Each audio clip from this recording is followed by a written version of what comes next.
We're back! Yeah, it's Pony 411. Yeah, that podcast that came out a long time ago and then just kind of disappeared. Yeah, we kind of had a few issues. Namely, a lot of us just got really busy with real life and all sorts of stuff. And I know we promised a lot of things and they kind of didn't happen. And I'm sorry for that. But we're back for the most part. Of course, I'm Nemesis, your longtime host and four-string art fan, Lord Funky Fest Fusion Fox. They're gone for now. Funky's not coming back. He's got other things to do. Fourth string, he's really busy. He wants to be here. He really does. But if he has free time, he will join. But hey, what can you do when you got life to do? You got life. But art's coming eventually, I hope. And Fusion is Fusion. I think he's still dead. So anyway, we got a new co-host with us. Hi. And he's here, and his name is Alcatraz. Hi. Yeah, he used to be a listener, and I kind of, bamboozled him into joining in this little... Bamboozled. Yes, into this little pale imitation of a podcast.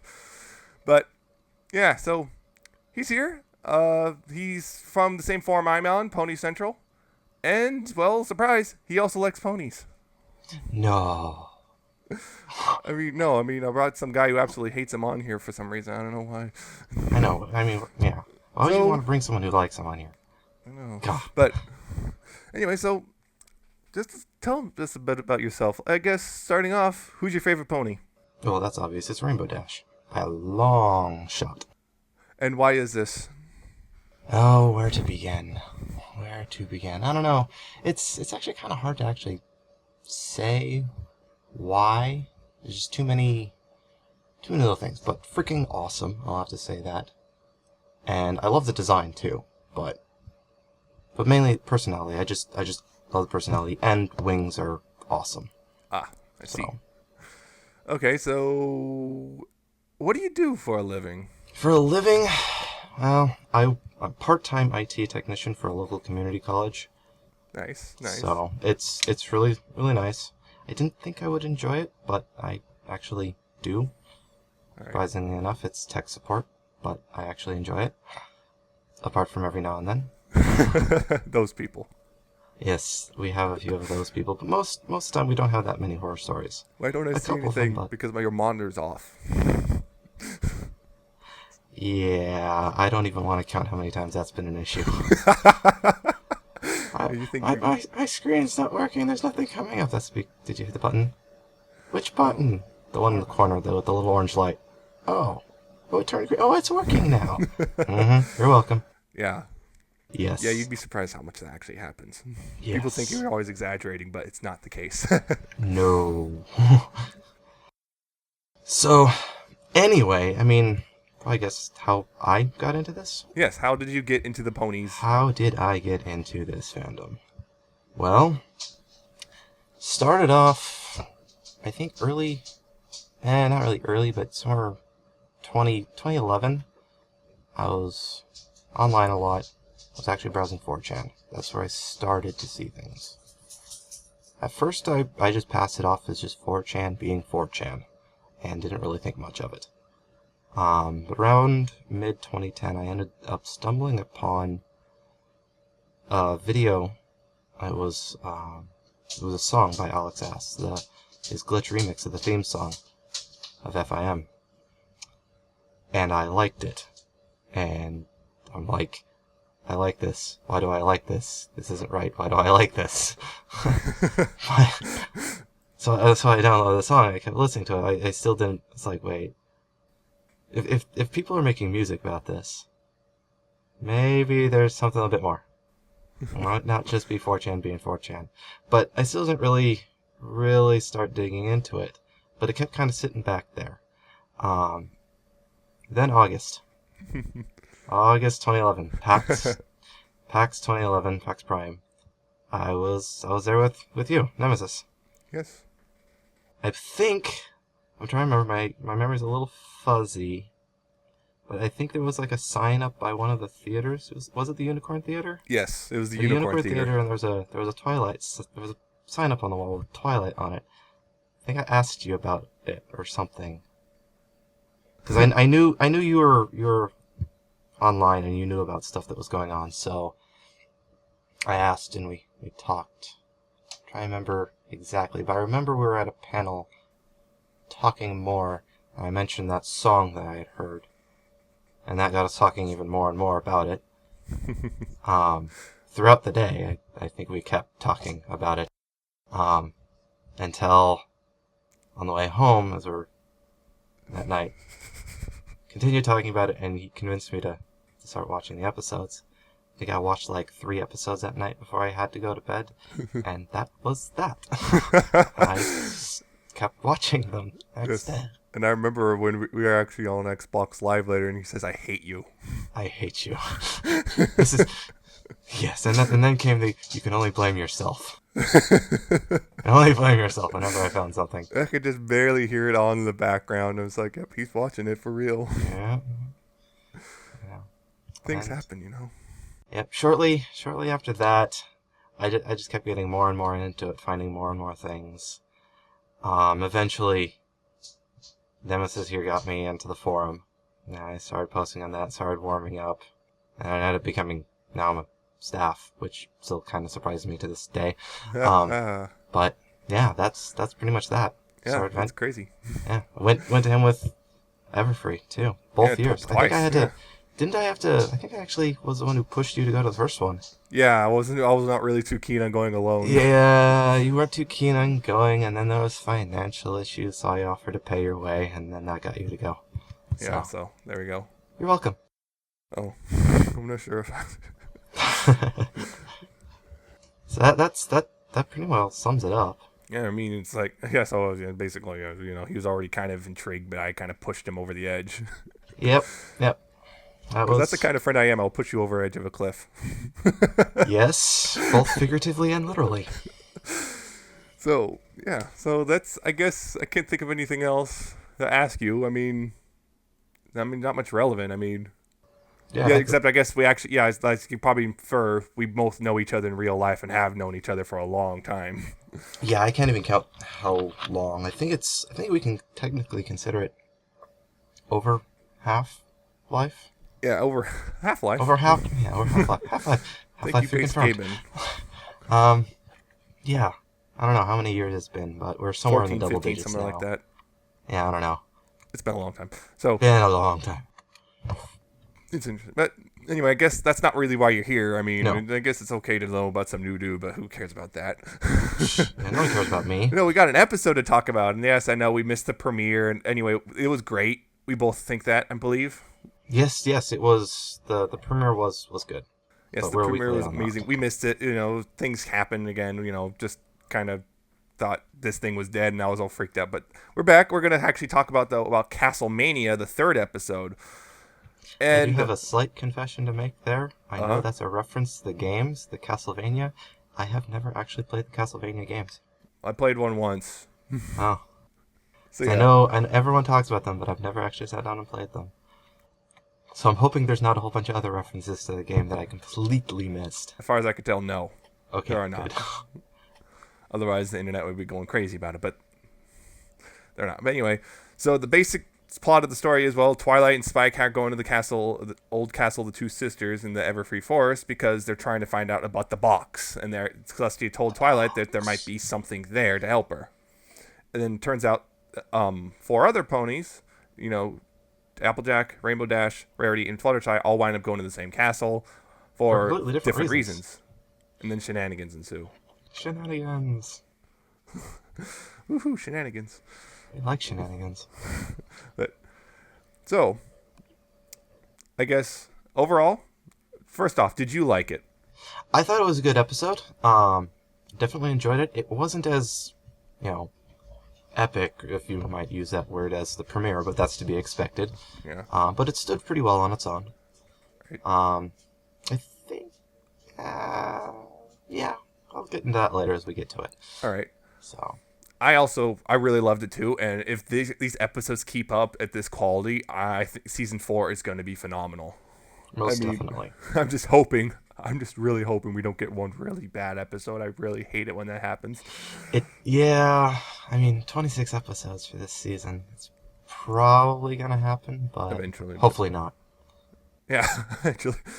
But um, so it's just one of those things where it's like every single character is like everything's firing all cylinders. I mean, it's a brand new writer in too. I mean, so that's a new thing. I was like, I don't know if this is gonna work out. It's a brand new writer. We don't know. I think I think he's gonna fit right in. Yeah. This is any indication he's fitting right in. I mean, Twilight's just being adorable with her. She's just jumping in a pile of books, saying it's perfect, and Spike, well, being Spike, Yes. and Angel is just a jerk, and Angel is a jerk.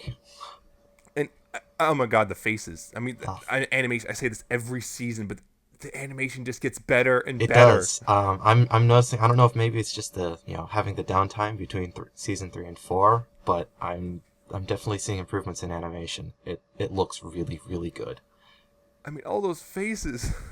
I mean, Twilight's face when she jumped in the pile of books. I mean, Rarity's face when she was all freaked out about the. Or Rainbow Dash covering her face with her wings. Oh yes, that was actually That- pretty funny. I mean, all these little things. I mean, yeah, the basic. I mean, I mean, Applejack and Rainbow Dash. They're just doing, their little competition. Again, it's like Iron Pony Part 2. Yep. It just starts off with I'm hoping that's going to be a running thing throughout the series. Of course you That's would. just something I love seeing. And it starts off with them covered in bees. The bees! Cue Nicolas Cage, or Oprah, or Numerous other things.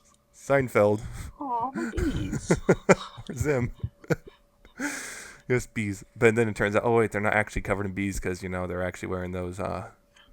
Yeah, they're wearing suits. bee suits. Pinky wasn't though. That No, was she just. They're just fine origami and having the bee through the nose. Yeah. That Speaking of which, Pinky was funny. Pinky was. I've seen this a couple places. She's not just random for the sake of random. She internally consistent is a good term for her. She marches to the beat of her own drum. I mean, she's completely off the wall, but she tends to follow. I mean, with her own things. Yeah. Consistent in her inconsistencies. Yeah. So, I so did. at least it's somewhat. I mean, not a huge fan of you, completely totally random, but at least she's somewhat tolerable with that. Yeah, She's not, I did like the bit at the end with, when she says she had to only ring the bell for a little bit, and then we flashed to her just literally ringing the bell ringing with the her bell head. with her head. That was hilarious. That was great. That was Yeah. That was very Although Pinky. one thing I noticed, some people observed that Rarity was a lot of people feel that Rarity was a bit of a jerk in this episode. Yeah.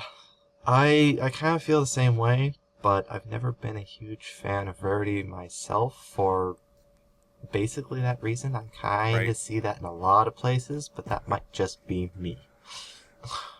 But But yeah, I would say she was kind of.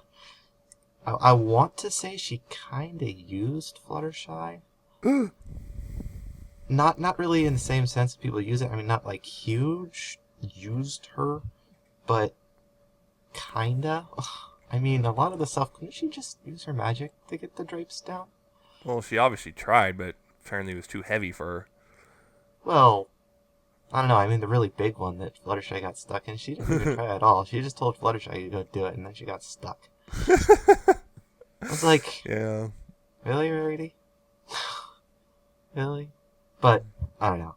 I mean, yeah. So yeah, Rarity's entire reason for being there was basically she wanted to restore the tapestries and then possibly use them as inspiration for a new line of clothing. Yeah. I mean, I guess you can argue that the sense. idea of restoring these old things might be a bit noble, but then again, she also then turned around and used it for her own gain as well. Yeah. So you never know. Yeah. I'd argue Never that know what that happened part. was Rarity was just basically so focused on this, she kind of forgot how she was treating Fluttershy. Yeah. So, And she just kind of lets her, too. Fluttershy does. yep, Fluttershy is a doormat. Yes. Hopefully, though, I will say there was a couple times you go back, like when Rarity tells her to go grab that really big drape, the look Fluttershy gives her. Yeah, just like, That are you look serious? of death. That's like, really? Yeah. That was kind of amusing. And then, of course, Angel just kind of found Twilight. Never bothered trying to say, oh, by the way, Fluttershy's here or anything. Nope, I'm just going to eat Nope. these carrots. Nope. Yeah. Angel's kind of a jerk. Yeah. But at least he's consistent in that. And of course, the Pony of Shadows shows up, and then the music, and then, pipe organ, and... Oh, gosh. And of course... I was kind of hoping for someone other than Pinky. Yeah, I was expecting it, though. I mean, it makes sense. But I was kind of hoping for someone else. Yeah. Oh, Oh. that bit at the very end. Yeah. The bit at the very end. Who was that? Who was that? The only person we know who has ever had yellow glowing eyes. Zecora. I mean, Zecora. But that was definitely not. I mean, I figured I was Pinky just because, oh, hey, she's the only one who hasn't shown up yet. Yeah. So it's got to be her. Process of deduction. Yes. I'm Whatever curious. remains deal. What did you think of the whole, just the way they kind of, it was pretty much 3 micro stories kind of constantly crossing paths before kind of merging together. How did you think that worked out? I think it worked out pretty well, actually. So, it was kind of interesting. I think it worked out well. I don't really have much to say about that. They've never really sort of tried that sort of thing before. No, they haven't. They've usually had one cohesive storyline that they all they'll maybe have a couple of them together and bring someone else to tie on to that. But they usually bring them on to progress the main story and never have 3 separate lines going at the same time like that. Yeah, it is interesting. It is kind of neat to see. Yeah, I actually kind of hope they actually have more. Maybe in the future have more episodes like this. Yeah, it was cool because it worked out really well. I mean, just just them kind of every crossover, like the reaching the hoof through the hole in the wall, and Yeah. the Pinky hitting the organ, and that would cause like a wall to turn or something, or someone to get launched, or traps and things caused by hitting keys on an organ. Yeah. I think I've seen that somewhere else, but I can't recall where. Yeah, I know what you mean. I know I've seen that before, and it's going to bother me until I in a figure few it out. places, but I can't really place it. But yeah, that definitely fit. Yeah, I did like how. Yeah, guess what? Dash still gets scared. I did enjoy that, but that's just me. I'm trying not to go on a huge spiel about that. Oh, please do. Oh, I'd rather not. But maybe I don't know. But basically, yeah, she is. I mean, most of her confidence it's feigned. She False pushes bravado. She has confidence, yes, but a lot of what she shows is feigned. It's not actually there. She's not as confident as she seemed. Yeah. But, yeah, there's a whole spiel that goes on behind that one. Yeah, I also did like the little snippets about the past of the 2, Luna and Celestia. I mean, it wasn't a lot, but still, it's like, oh hey, Luna actually likes slides. Yes, I'm actually hoping that they do more of that. I love seeing backstory on those 2. Yeah, I actually like just seeing good lore and back history in general. So same. I love a good story and a good backstory. It gives everything else that we're seeing now more depth, even if they don't tie into it directly. Just having that understanding, knowing it's there, gives the entire story more meaning. I feel. Yeah, it's just one of those things. I can't have a story to vacuum, but it's like, why should I care about this? Even if something's completely irrelevant, it still is like, oh, that's nice to know. And I do like how, when they said they're doing a season-long plotline, I didn't know how they're going to handle it, but I'm glad they actually touched on it. It's like, that's the reason Twilight even went in the first place, was, we got to figure out what's in that, if I can figure out how to open that box we found at the Tree of Harmony. And it's like, even if they didn't find anything, it's still nice that it's still tied into that, and it didn't actually, didn't negatively affect the storyline either. Yeah, I love it when they can have a single plot line that they can go over for the entire season. It's really cool to see them tie all that together. Unfortunately, it's kind of hard to do. A lot of people will shy away from it. Mm-hmm. One big reason is it doesn't work so well with new viewers if they keep on going. Exactly. Because you kind of have to watch the original ones. So that's one reason seasonal things like this tend to shy away from stuff like that. Yeah, because if you push it too far, it's like new people are coming and it's like, what's going on? What's this? Yeah. What are they talking about? That happened to another TV show that I used to watch. Oh. They started out trying to do that, but then just stopped. Yeah. It's like, oh. Yeah, this is a new thing for this show. I mean, we kind of had hints of it in the past, but this is the first time they've really actually they full tried blown. doing with the whole gala thing with the first season, but they really only touched on that a couple times throughout the season. Yeah, it was like, what, 3-4 times at most?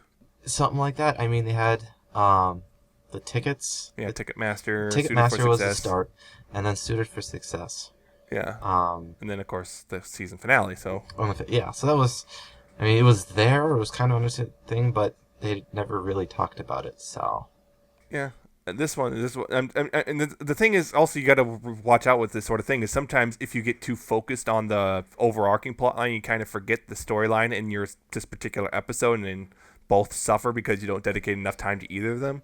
Yes, that's another reason people tend to shy away from it. If you're doing an overall plot, you have 22 minutes, essentially, per episode, so if you're trying to do two different plot lines, the individual episode lesson plot line and the overarching seasonal plot line, you have less time for each. So unless you're really good at writing and you can directly tie the individual lessons to the overall one, which seems like what they're doing and what they've probably been trying to do, it does tend to steal away from one or the other. Yeah. So it's tougher to do, but it looks like they're doing okay, and I hope that's the way it stays. Yeah. Speaking of the lessons, it looks like they actually now have a new lesson delivery system. Yes, I was just thinking about that. Instead of sending lessons to Celestia, or what they've learned, it seems... I mean, we only have one real lesson episode, because it premieres the setting up for the entire thing. Because Twilight didn't really have much to do with discovering the lesson. She was more of the guiding person. Basically, not quite, but she kind of took the place of Celestia in the previous seasons, where the rest of them found the lesson, and Twilight helped them put it together into the new...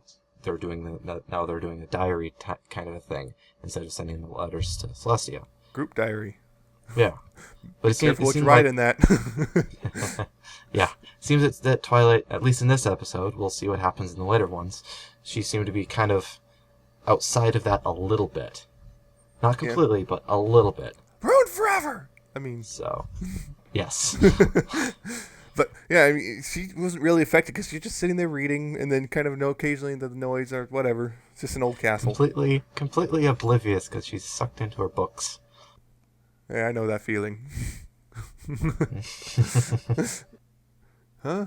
What do you mean it's 11 o'clock at night? When that happened? Psh, only 11? Come on. But yeah, this is after missing lunch and dinner type thing. Oh yeah, I've done that too. But what do you mean food? Also, I did the one thing. The whole just everything stops. Everybody stop. And just, yep. Well, Fluttershy's freaking about Angel. Oh, that I'm actually surprised they actually, implied that. I mean, I know nothing happened, so they can get away with that. But it was kind of, wow. Angel's dead. Angel's dead. Oh no.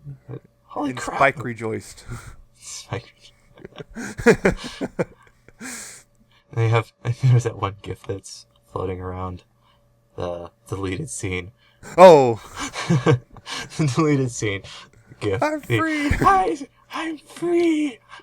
Here he is. Oh, he's over here. God dang it. Yeah. That was hilarious. Which is an interesting thing, actually, with Spike. You notice that he's a jerk to Fluttershy and keeps running off, but still, every now and then, they still show that he still cares. There's an interesting thing. It's like, well, what do you want to be, Spike? You want to be a jerk, or do you want to care? Wait, Spike, you mean Angel? Angel, yeah. Yeah, you said Spike. I was confused. Oh, well, I meant Angel. You notice that runs off and all that sort of stuff, but at the end, he's still nice. Yeah, well, I don't blame you for getting names confused. One doesn't talk, and the other one's just a fax machine. Yeah, in case you don't notice, people, I don't really like Spike that much. I'm hoping they do a better job with him. He's suffered from some really bad writing. Yeah. I mean, there was a couple lines that he had that I thought were pretty good. Like, near the beginning when they're walking across, when they almost meet each other, where she's carrying the candlestick. Oh, yeah. That was wonderful. Personally, I think Spike works better as a supporting character than a main character, but... Yes. He's definitely a good supporting character, but the second they make him a main character, everything goes bad. Yeah. See, all's well that ends well, and Spike at your service. Ugh. Ugh. Yeah. Ugh. The only thing I really liked about the Spike at your service was a rainbow and tank scene. Oh, yeah. But I liked everyone else in that obvious episode, but not Spike himself. Yeah. But yeah. So I do hope they actually do start writing him better in season 4. I mean, yeah, I think the problem is they don't seem to know what to do with him sometimes. Yeah, yeah. I'll have to go with that one. What do we do with this guy? I don't know. We have a green lizard. What do green lizards do? Stick their tongue out. Yeah. Do that tongue thing.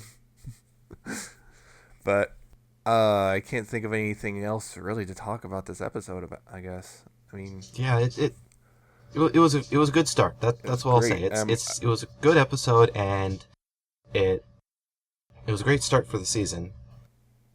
And if this is the rest of the season goes, I'm really Yeah. hyped up. Yeah, I'm hoping this is where it stays and doesn't start dropping off near the end. If it stays like this, we're gonna have a really, really good season 4. Yeah. Again, I remember season 2, we were all hyped up because, oh man, Lesson 0 was amazing. Oh man, Luna Eclipse is amazing. And then we started getting Cutie Pox and Mary Mare-de-Well episode. And it was like 3 episodes in a row. There's like, oh, I'm not sure. And then all of a sudden things bounce back with Sweet and Elite. So yeah. So hopefully we don't have a repeat of that this season. But fingers I crossed.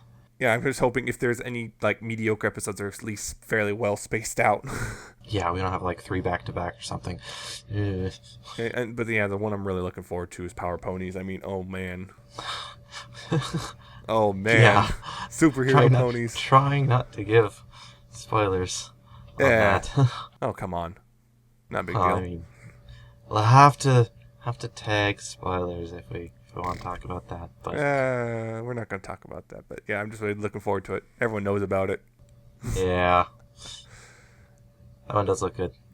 Oh, and I'm hoping that, I guess that new Applejack episode or Apple Family episode will actually be good because Apple Family episodes tend to be apples. That's pretty much. Buy some apples. That's pretty much, you can sum up all of them. It's like Applejack's can be a good character, but she tends to get written kind of bland, I've noticed. Yeah, it's hard to. I don't know. It's one of those things. It's like, I mean, she was written well in this episode, that's for sure. She was written really well. Because she was competing with Rainbow Dash, and they're both freaking out, and it's great to see them both try and feign confidence while still holding on to their stubbornness. It's great to see. Yeah, it is. I'm just hoping that this time around, because we also have been promised the Rarity episode is coming and all sorts of stuff, so. Has she already got more screen time than she did, like, the entirety of last season? I guess. I don't know. I don't know either. That was one big thing people were complaining about last season. She barely got any screen time. Yeah, well, some people don't really mind as much, I don't think. No, some people don't. Like, maybe you? She's not my favorite. I'll just put it there. I'm not gonna call any of them bad characters, but she's not my favorite. All right, yeah. So great episode. Mm-hmm. I loved it. Alcatraz loved it, and 4-String told me he enjoyed it too. So 3 for 3. That's great. Woohoo! Very nice. So, if you enjoyed our podcast, despite possibly a bit of roughness from being out of touch, bit rusty being and stuff, completely new for some and of new. us. Yes. Well, if you still manage to at least eke some enjoyment out of it, you can listen to more. We got 31 other episodes we did with different people, but still, you might enjoy those too. We're going to try to stay back on track for the season 4.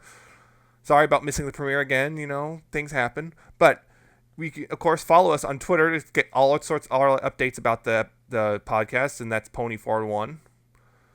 We're on Facebook.com/Pony401 if you prefer the Facebook method, although, to be honest, not a lot of people use Facebook as much for stuff anymore, so... I actually disabled mine. Yeah, see? Exactly. You can follow both of us on Twitter as well. I'm at Nemesis Prime 1. He's at Alcatraz with a 7 instead of a T. And actually, I had to put underscores on either side of my name. Oh, yeah, and underscores. I almost forgot about that. So, yeah, it's _ Alcatraz _ Remember that. And it'll be in the description anyway, so... Yeah. And, of course, we're on Libsyn. That's where you download our podcast, pony411.libsyn.com. That's Libsyn. Or you can find us on iTunes. We should still be on there, unless, of course, some reason Apple took us down, in which case I'm going to have to go, ring a few heads in California or something. I'd love to see that. And of course, on YouTube, if you don't want to download anything or you're just completely out of space or whatever, youtube.com/pony411. So once again, I'm Nemesis. I'm Alcatraz. And don't forget, please pony responsibly. Always. Goodbye.